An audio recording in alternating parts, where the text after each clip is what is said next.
السلام عليكم ورحمة الله وبركاته. سبحان الله والحمد لله ولا إله إلا الله والله أكبر. سبحان الله والحمد لله ولا إله إلا الله والله أكبر. سبحان الله والحمد لله ولا إله إلا الله والله أكبر. الحمد لله رب العالمين حمدا طيبا كثيرا مباركا فيه يليق بجلاله وعظيم سلطانه. اللهم صل وسلم وبارك وكرم على هذا النبي الكريم وعلى آله وأصحابه من سار على نهجه واستنى بسنته إلى يوم الدين. أما بعد، قال الله تعالى في محكم تنزيله وهو أصدق القائلين: أعوذ بالله من الشيطان الرجيم. يا أيها الذين آمنوا اتقوا الله ولتنظر نفس ما قدمت لغد واتقوا الله إن الله خبير بما تعملون. وقال رسول الله صلى الله عليه وسلم: اتق الله حيثما كنت وأتبع السيئة الحسنة تمحها وخالق الناس بخلق حسن. صدق الله العظيم وصدق رسوله الكريم ونحن على ذلك من الشاهدين والشاكرين والحمد لله رب العالمين. Alhamdulillah, para jemaah sekalian, puji syukur kepada Allah Subhanahu wa taala. Allah yang memberikan kita nikmat limpahan karunia tak henti-hentinya. Bahkan nikmat-nikmat yang agung Allah berikan yang kita tidak pernah minta kepada Allah Subhanahu wa taala. Banyak nikmat karunia yang Allah hadirkan di dalam hidup ini yang kita tidak pernah minta kepada Allah. Maka kewajiban kita adalah syukur kepada Allah, tunduk patuh terhadap perintah Allah, dan semoga dengan syukur kita Allah langgengkan nikmat-nikmat yang melekat pada diri kita dan Allah tambah nikmat-nikmat yang lainnya. Amin.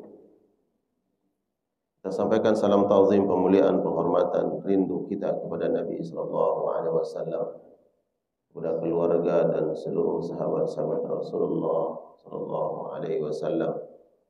Salawat salam kita disampaikan oleh Allah kepada beliau Rasulullah, dan beliau menjawab salam salawat dari umatnya.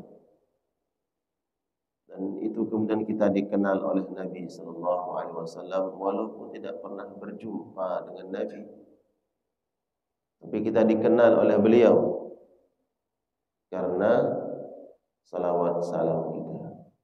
Maka di akhirat kelak, karena kita dikenal oleh Nabi, maka insyaallah Allah mudahkan kita mendapatkan syafaat beliau. Amin ya Allah ya rabbal alamin. Tapi jemaah sekalian, kita lanjutkan kajian kitab Riyadhus Shalihin dari Imam An-Nawawi rahmatullah alaih. Pada pagi hari ini bab tentang fil amri bil muhafazati ala sunnatihi wa adabihi. Bab tentang perintah untuk kita menjalankan dan menjaga sunnah-sunnah Nabi, perintah-perintah beliau dan adab-adabnya. Nah, dalam bab ini saya ingin mengangkat hadis yang diriwayatkan oleh sahabat Abu Hurairah radhiyallahu taala anhu tentang perumpamaan diutusnya Nabi Muhammad sallallahu alaihi wasallam.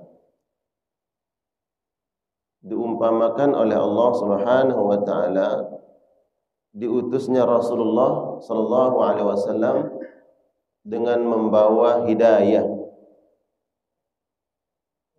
seperti air hujan. Ini sekarang ini hujan ya, Pak. Perumpamaan hidayah yang dibawa oleh Nabi sallallahu alaihi wasallam dan ilmu yang beliau sampaikan itu laksana ghaithun. Ghaitha.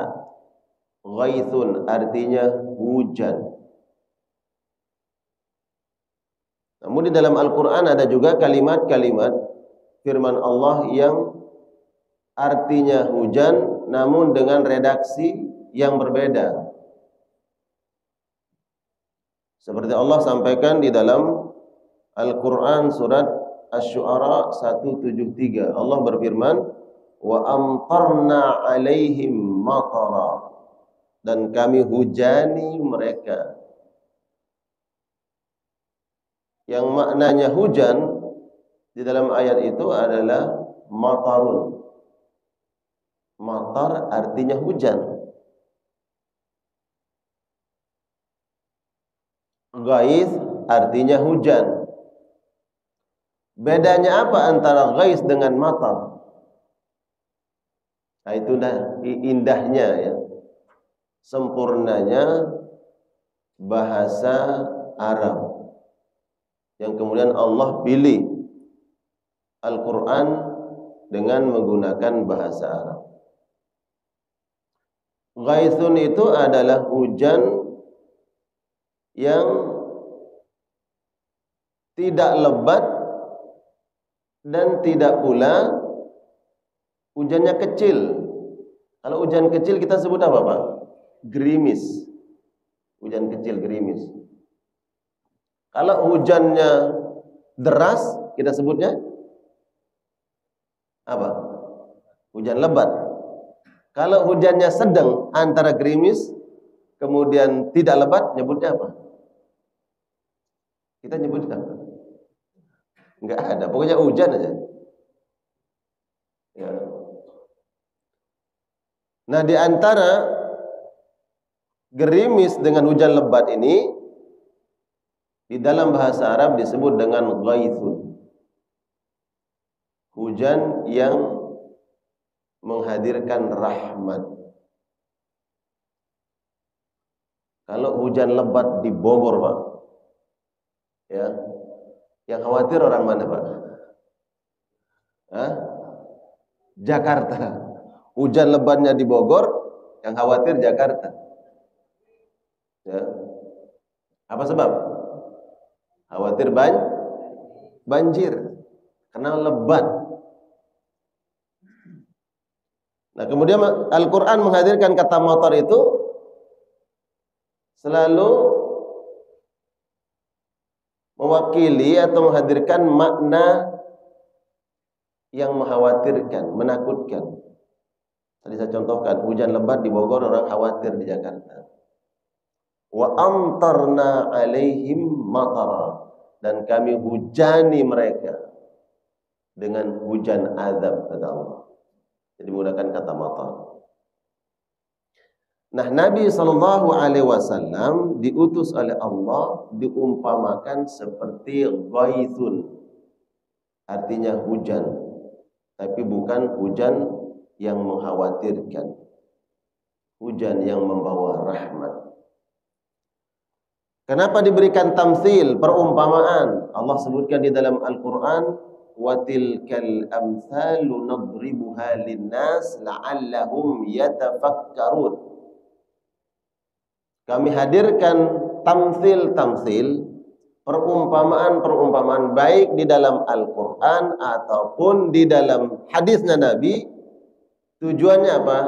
agar manusia itu la'allahum yatafakkarun. Coba kalian berpikir, apa hikmahnya? Apa tujuan Allah memberikan tamsil itu? Cari rahasianya. Itu kemudian para ulama kemudian menafsirkan, ada yang mentadabburinya. Kira-kira sekarang kalau ditanya, kenapa Nabi diumpamakan seperti ghais, seperti hujan? Setiap kita mungkin memiliki pandangan tersendiri. Kenapa? Kalau seorang petani, dia punya pandangan sendiri. Kenapa mengharapkan hujan? Biar tumbuhan, tanaman subur. Kalau orang yang sedang kehausan, dia nggak berpikir tentang tanaman, dia berpikir tentang hausnya. Inilah kemudian Nabi diumpamakan seperti ghais, seperti hujan. Hujan menghilangkan rasa haus, rasa dahaga. Kenapa? Air. Hujan menghadirkan kehidupan. Tanah yang tandus, kering kerontang, turun hujan, Pak. Apa yang terjadi? Subur. Petani senang.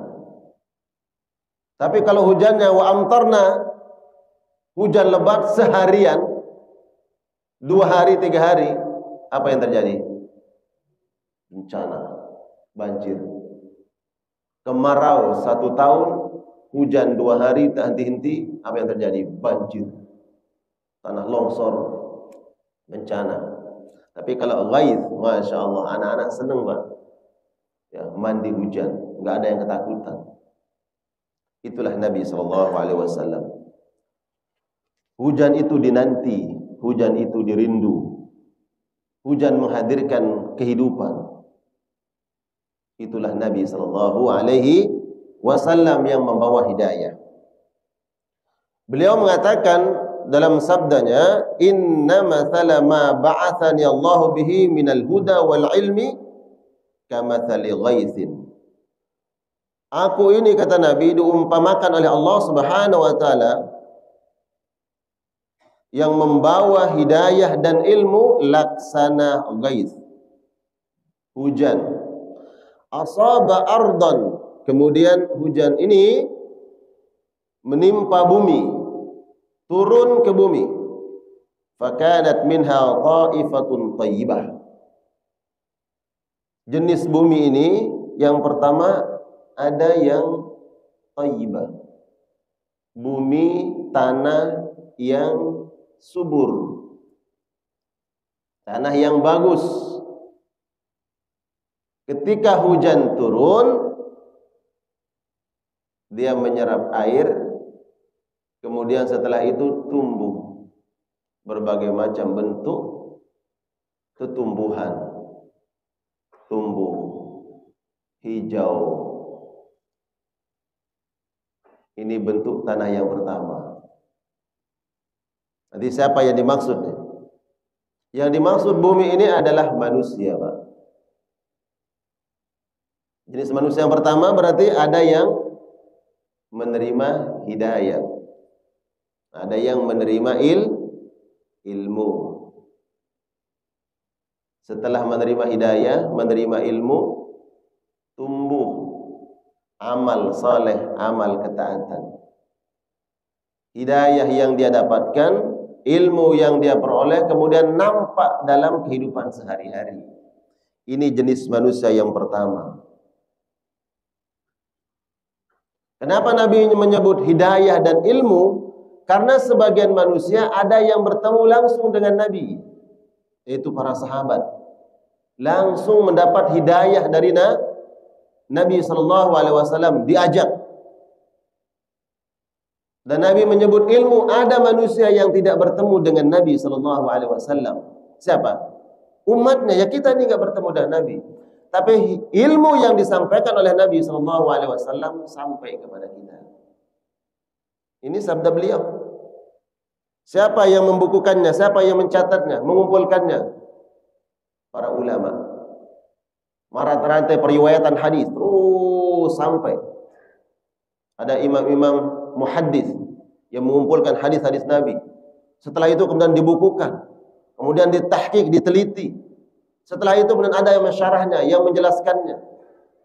Ayat-ayat Al-Quran diinterpretasi, ditafsirkan, dijelaskan, disyarah. Ilmu nyampe ke kita. Nah, mereka yang mendapat hidayah, yang mendapatkan ilmu, jenis manusia pertama adalah dia terima hidayah itu. Kalau konteksnya di zaman Nabi, sahabat-sahabat yang langsung menerima hidayah itu tanpa banyak berpikir, ada Abu Bakar, ada as-sabiqun al-awwalun, orang-orang pertama masuk Islam. Ilmu berlanjut sampai akhir zaman nanti ada kemudian umat-umat Nabi yang menerima ilmu. Ketika hidayah datang, nampak tunduk patuh kepada Allah. Ilmu sampai ke kita, tunduk patuh mengamalkan ilmu. Ini jenis manusia yang pertama. Laksana bumi, turun air, dia serap itu air, subur, tumbuh berbagai macam bentuk pepohonan. Ya, bahkan bunga-bunga berbagai macam warna-warni, indah. Ini jenis manusia pertama. Jadi Nabi SAW mengatakan, umatku jenis yang pertama adalah yang menerima ilmu yang langsung dari Nabi SAW, silsilah mata rantai sampai ke Nabi SAW. Qabilatil ma fa ambatat al-kala. Nah, jenis yang pertama ini dia terima air, kemudian tumbuh berbagai macam bentuk tumbuh-tumbuhan. Wal ush, rumput-rumput yang hijau, al-katsir, yang banyak. Wa kana minha ajadib. Jenis bumi yang kedua ajadib. Apa itu ajadib? Amsakat al-ma. Dia bisa menampung air. Wa nafa'allahu bihan nas. Manusia dapat mengambil manfaat dari tanah itu yang bisa menampung air. Fasharibu minha wa saqaw wa zara'u. Kemudian manusia dapat mengambil minum, dia minum dari air itu. Dan memberikan minum kepada binatang-binatang mereka. Wa zara'u. Dan mereka mengairi tanah, ya, sawah ladang mereka dengan air itu. Tapi setelah itu bumi tidak menyerap air. Hanya dapat orang lain dapat manfaatnya. Ini jenis manusia kedua, Pak. Orang yang sampai ilmu kepadanya, sampai hidayah kepadanya, dia faham, dia mengerti, dia sampaikan kepada orang lain, tapi dirinya jauh dari mengamalkan ilmu. Kira-kira nih siapa yang rentan dengan jenis kedua ini? Yang dikhawatirkan adalah yang duduk di depan ini, Pak. Tahu tentang hadis Nabi, sampai ilmu kepadanya, dan menyampaikan kepada orang lain. Orang lain yang mendapatkan ilmu dia mengamalkan, namun dia yang menyampaikan tidak mengamalkannya. Ini jenis manusia yang kedua. Na'udzubillah.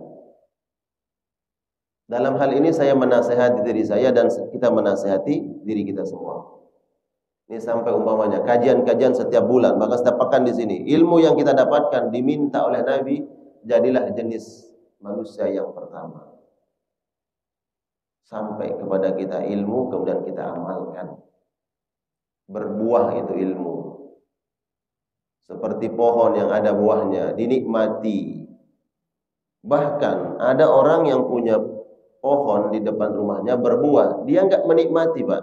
Dia tidak memakannya, tapi dia senang melihatnya. Artinya pohon itu memberikan manfaat.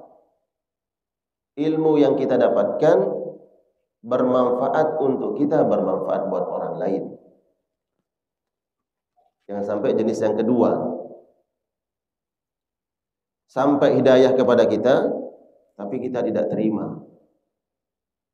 Sampai ilmu kepada kita, tidak kita amalkan. Ini jenis yang kedua. Wa asaba ta'ifatun minha ukhra. Jenis yang ketiga. Apa jenis yang ketiga? Innama hiya qi'an. La tumsiku ma'an wa la tambutu kala. Hujan turun, namun air mengalir begitu saja. Bumi ini tidak bisa menerima air, tidak menyerapnya, tidak pula menampungnya. Dia mengalir begitu saja. Turun hujan, mengalir ke sungai, udah hilang. Ini jenis manusia yang ketiga. Sampai hidayah kepadanya, dia mendengar tentang ilmu syariat, dia dengar tapi tidak dia terima, tidak dia imani, dia tolak. Kalau di zaman Nabi SAW, orang-orang seperti ini diwakili oleh siapa? Tokoh-tokoh Quraisy. Siapa yang kita kenal? Mereka disampaikan hidayah kepada mereka, tapi mereka tolak. Ada Abu Jahal, Abu apa lagi? Abu Lahab, kemudian Utbah, kemudian Walid bin Mughirah, dan banyak yang lainnya.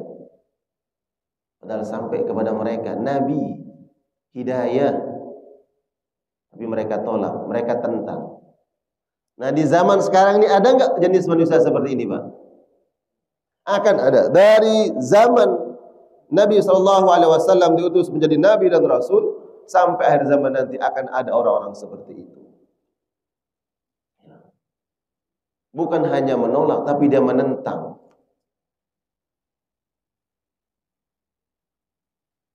Mestinya bersyukur kepada Allah Subhanahu wa Ta'ala. Allah berikan hidayah, irsyad, petunjuk. Di zaman Nabi Rasulullah yang diutus kepada mereka, orang-orang Quraisy mestinya bangga bahwa yang diutus itu adalah Nabi dari kaum mereka, bukan dari Persia, bukan dari Romawi, tapi diutus dari kaum mereka sendiri, orang Arab sendiri. Mestinya orang Arab itu bangga. Kita sendiri pun bukan orang Arab bangga menjadi umat Nabi SAW. Tapi yang namanya hasad, Pak, dengki, iri, itu muncul. Di satu kampung, Pak, ada orang yang diberikan kelebihan ilmu oleh Allah Subhanahu wa Ta'ala. Di satu kampung. Kira-kira kalau di satu kampung itu ada orang alim yang diberikan kelebihan oleh Allah, akan terangkat tidak derajat kampung itu? Hah? Ya terangkat derajatnya. Oh, itu dari mana beliau itu? Oh, dari kampung sana. Padahal itu kampung dulu nggak pernah dikenal. Tapi di mana muncul orang alim di sana, terangkat namanya. Mestinya penduduk kampung itu, karena ada yang diangkat derajatnya oleh Allah dan mengangkat derajat kampung itu, mestinya penduduk kampung senang dong. Alhamdulillah kampung kita ada orang alim. Yang dulu kampung kita nggak diperhitungkan, sekarang dikenal kampung kita. Mestinya begitu. Tapi jangan salah. Akan muncul justru dari rahim kampung itu orang-orang yang benci kepada orang alim itu. Benar nggak? Sebagaimana Nabi SAW. Satu keluarga, sekarang konteksnya lebih, ruang lingkup lebih kecil, Pak. Satu keluarga. Ini keluarga biasa, Pak. Ya. Ada ayah, ada ibu, ada anak, ada saudara, ada paman, ada bibi. Itu keluarga.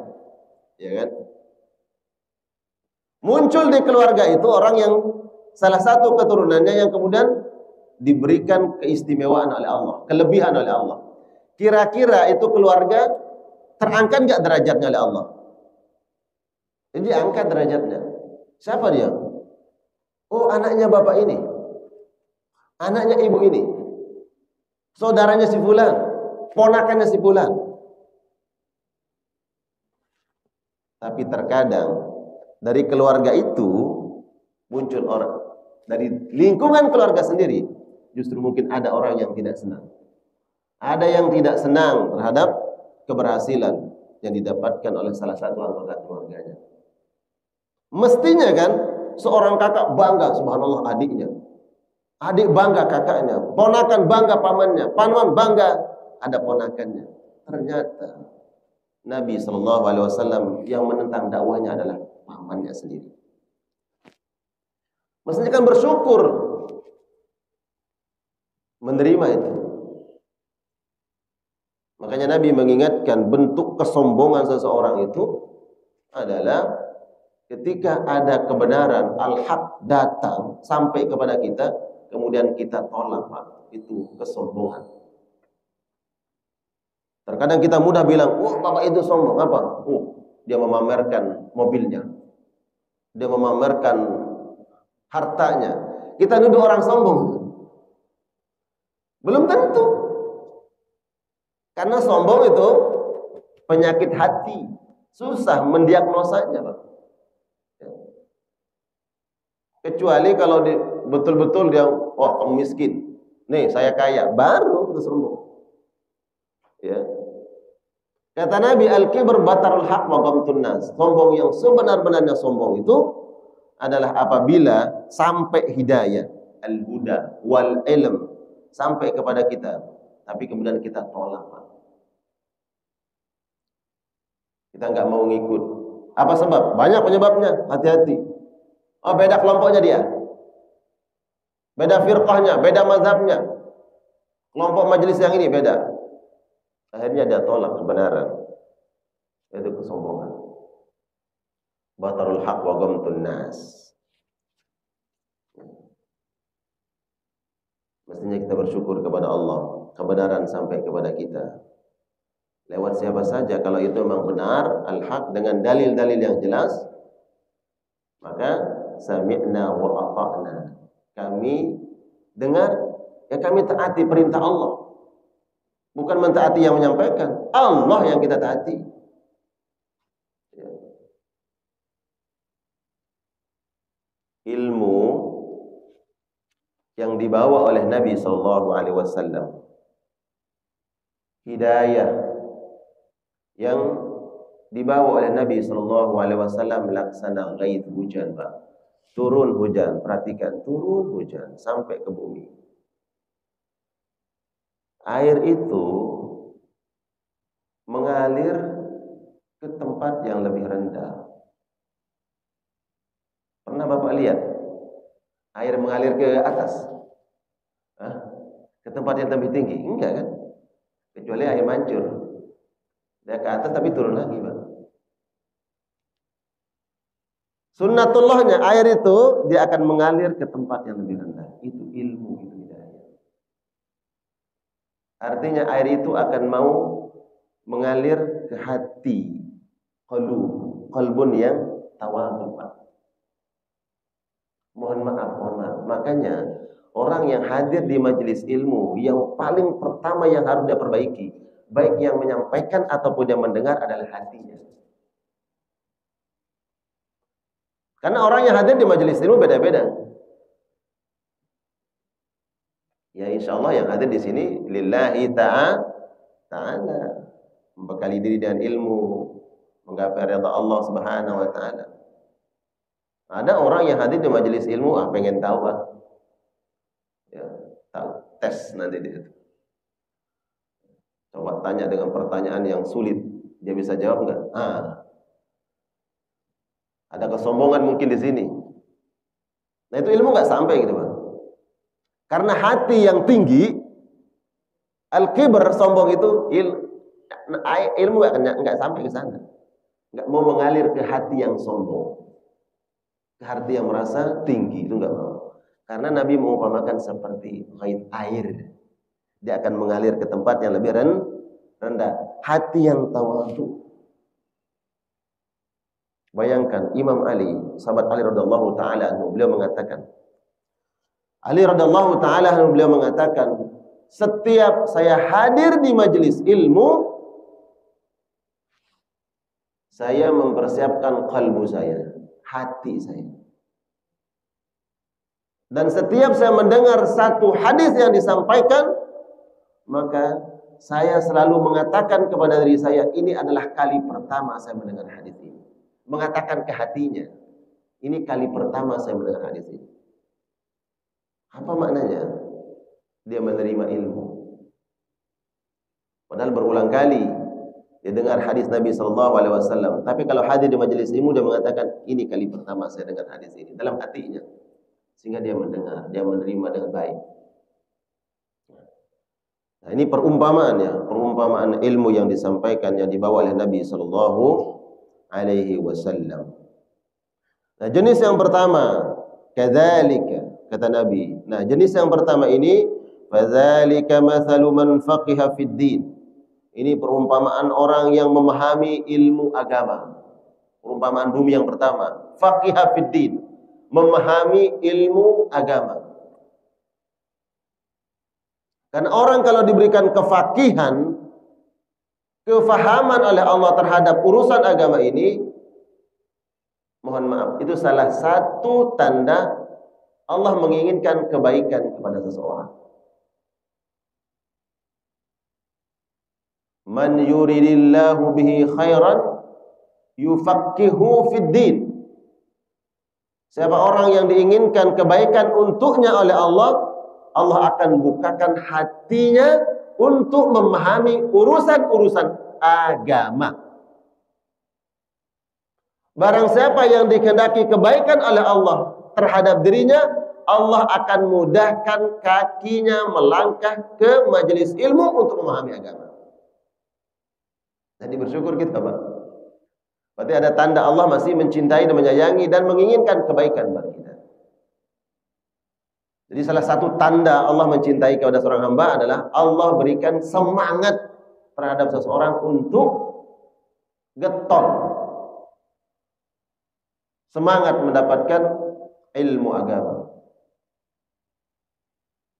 Karena ulama menyampaikan kebutuhan kita terhadap ilmu agama melebihi dari kebutuhan kita terhadap makan dan minum kita. Betul, Pak. Bapak makan minum, kita makan minum sehari itu berapa kali, Pak? Normalnya berapa kali? Pagi, siang, apa? Pagi, siang. Coba usahakan jangan malam, sore, betul. Untuk kesehatan sore kata dokter, ya. 3 kali. 3 kali sehari. Tapi ilmu, kaitan dengan agama ini setiap waktu, setiap saat. Salat berapa kali kita salat sehari semalam? 5, lebih dari makan kan? Kalau kita nggak paham ilmu tentang salat, itu baru salat fardu. Salat sunnah, ada salat sunnah, oke, setelah subuh. Nggak ada salat ba'diyah subuh, adanya duha. Sebelum waktu salat zuhur ada qabliyah zuhur. Setelah zuhur ada ba'diyah zuhur.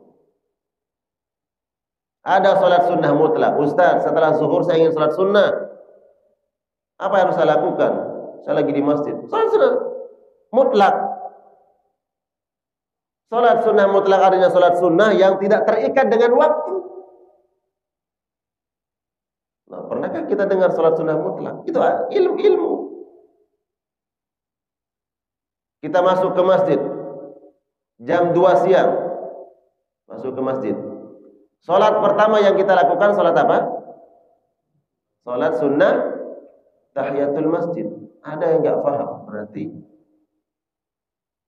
enggak sampai ilmu kepada kita. Kita butuh ilmu. Malam ada salat tahajud. Bayangkan setiap waktu. Kita punya harta.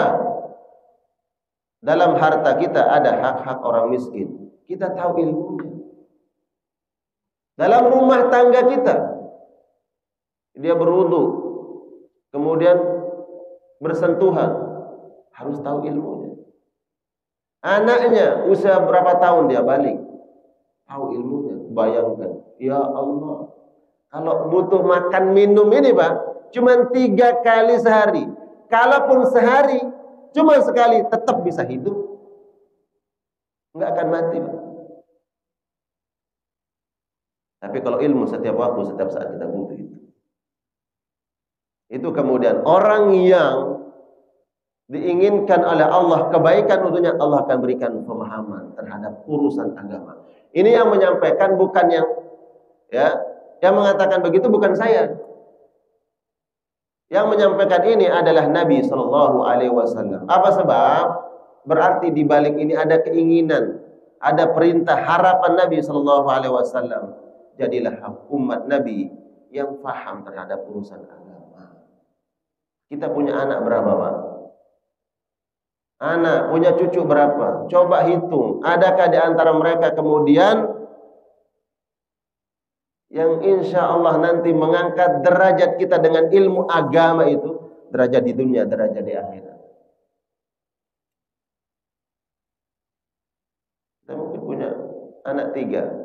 Kita tuh udah pikir, oh besok kamu di ini ya. Bukan saya menyalahkan, enggak. Mendiskriminasi suatu profesi, enggak. Walaupun saya menyebutnya, oh kamu besok waktu di dokter. Alhamdulillah bagus dokter. Kalau nggak ada dokter, siapa yang sebagai sebab mengobati, melakukan operasi dan seterusnya, menolong, membantu? Yang satunya dokter, yang satunya polisi umpama. Enggak apa-apa saya nyebut profesi. Bukan masalah, bagus. Kalau nggak ada polisi, siapa yang mengamankan kita?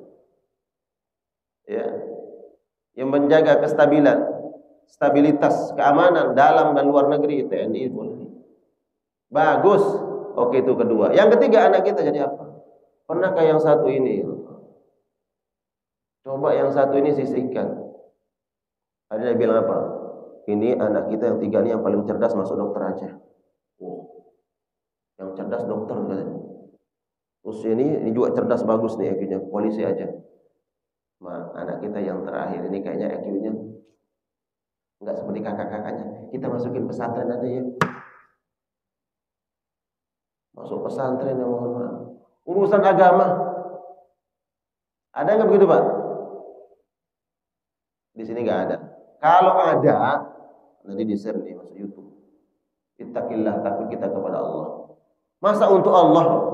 Katakan mana anak kita yang paling cerdas itu? Suatu cerdas nih. Kelihatan nih. Ya. Terus gimana? Masukin pesantren. Sehingga nanti jadi orang alim. Sayang Pak, pesantren. Nanti kerjanya apa? Itu kerjanya apa? Mikirnya sih. Kita nih. Ya, mohon maaf Pak, kalau ada yang tersinggung. Mohon maaf. Kewajiban kita saling menasihati. Zaman kita butuh orang alim sekarang. Kalau para ulama-ulama nanti meninggal dunia, lalu siapa yang mengajarkan lagi, yang melanjutkan ilmu ini? Imam Syafi'i itu cerdas Pak. Imam Syafi'i itu kalau lagi jalan Pak, tutup telinganya. Apa sebab? Karena setiap kalimat yang dia dengar itu dia hafal Pak. Sekali mendengar ayat Al-Quran, hafal. Kalau kita 1000 kali belum hafal. Jadi khawatir nanti kalimat-kalimat yang diucapkan sama orang itu mengganggu. Sekali dibacakan Muwatta, kitabnya Imam Malik, gurunya tuh. Makanya dia diterima sebagai murid Imam Syafi'i. Oleh Imam Malik itu adalah dia disodorkan, coba kamu baca kitabku dulu. Apa kata Imam Syafi'i?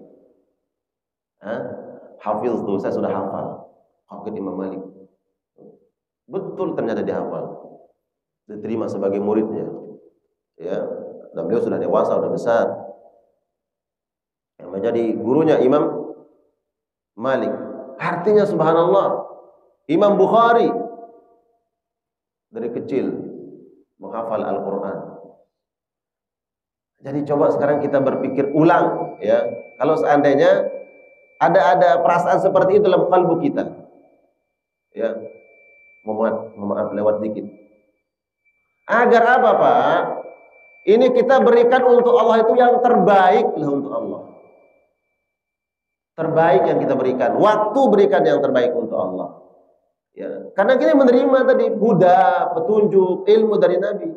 Masa kita menjadikan pewaris Nabi itu kita bilang yang paling apa namanya tidak begitu pintar anak kita jadikan sebagai pewaris Nabi.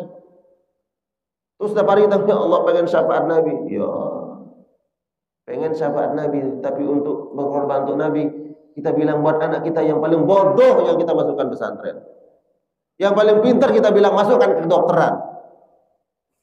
Terus yang melanjutkan ilmu ini nanti siapa? Kan namanya ulama faqih fiddin. Faqih itu artinya nanti dia kemudian mendiagnosa hukum. Ya. Dia ada hadis, ada ayat. Oh dia cari situ. Itu kan dibutuhkan orang-orang pintar cerdas, bukan seperti kita ini. Ya. Nah ini pentingnya ya. Jadi orang yang pertama adalah orang yang faqih terhadap agama. Orang yang faqih terhadap agama bermanfaat buat dirinya, bermanfaat buat orang lain. Ya. Dan yang kedua, bermanfaat buat orang lain tapi tidak bermanfaat buat dirinya. Yang ketiga, enggak bermanfaat buat siapa-siapa. Ya. Baik, ini semoga menjadi pembelajaran buat kita semua. Dan mohon maaf kalau ada sikap dan tutur kata yang kurang berkenan, tapi memang ad-dinun nasihat. Ini kita saling menasihati untuk Allah ya. Kita saling menasihati untuk Allah, untuk agama Allah Subhanahu wa ta'ala. Masih banyak yang perlu dijelaskan, namun terkait dengan waktu silakan. Masih ada waktu untuk tanya jawab? Silakan, yang ingin bertanya silakan Pak. Assalamualaikum warahmatullahi wabarakatuh. Tadi ada 3 jenis tanah itu tadi. Ya.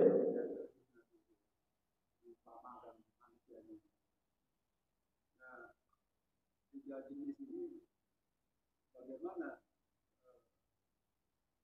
itu orang boleh dikatakan tentunya berbeda-beda. Ya. Ya. Ya. Potensi pemilih manusia kecenderungan kemana tadi gua melihat. Nah, ada usaha-usaha manusia berdasar logika itu. Iya. Betul. Betul. Keduanya bagaimana campur tangan Allah terhadap kondisi manusia ini? Baik. Baik, pertama kitab Riyadhus Shalihin ini ada syarahnya. Syarah kitab Riyadhus Shalihin itu dijelaskan bahwa jenis manusia yang pertama menerima hidayah dan ilmu, pertama, jangan lihat dulu kecerdasannya, lihat dulu hatinya. Orang yang menerima hidayah, sami'na wa ata'na, dia dengar, dia langsung taati, seperti Abu Bakar.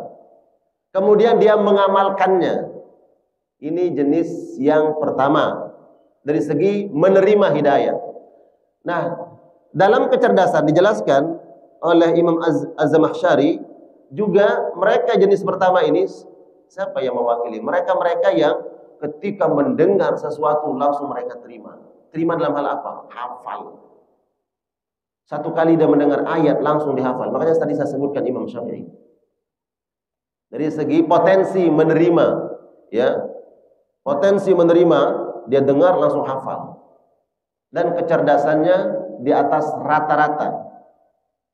Ini jenis manusia pertama. Kalau di para nabi, ya, para nabi sifatnya apa? Para nabi fatonah, cerdas. Dan itu sifat yang dalam kitab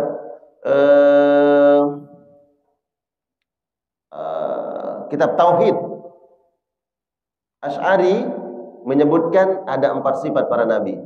Siddiq, terus tabligh, terus amanah, terus fatanah, cerdas. Itu sifat yang wajib, enggak ada, mohon maaf, enggak ada nabi itu bodoh, itu enggak ada. Cerdas para nabi. Makanya disebutkan itu jenis manusia pertama. Ya. Para nabi disebutkan. Yo, para nabi kan membawa hidayah dan ilmu tersebut. Nah, orang-orang setelahnya itu ada yang langsung ketika menerima ilmu, subhanallah, dia cerdas. Ya. Jadi menerima ilmu dan mengamalkannya. Jenis kedua adalah mereka yang biasa-biasa dari segi potensi menerima. Ya, dia harus berulang-ulang dengar baru kemudian dia ingat. Ya. Dalam menerima hidayah, dia sampai kepadanya, dia hafal, dia tahu, dia sampaikan. Tapi kalau dilihat, kenapa dia enggak mengamalkannya? Atamuruna an-nasa bil birri wa tansawna anfusakum, kau yang memerintahkan tapi kok kau enggak mengamalkan. Ini jenis yang kedua. Dia pandai menerima tapi tidak pandai mengamalkan. Ya.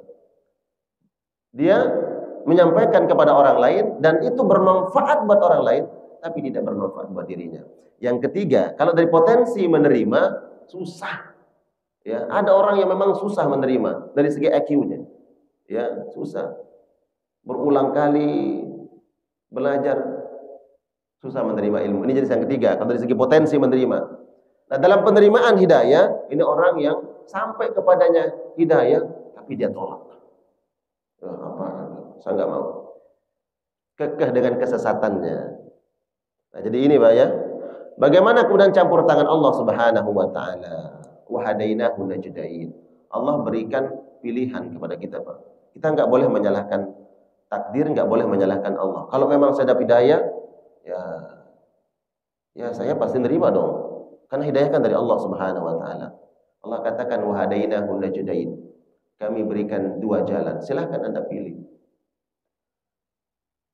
Enggak boleh memaksa dalam agama, la ikraha fiddin, enggak boleh memaksa kepada orang, tapi qad tabayyana rusydu minal ghayy. Sudah nampak mana yang putih, mana yang hitam, mana yang terang, mana yang gelap.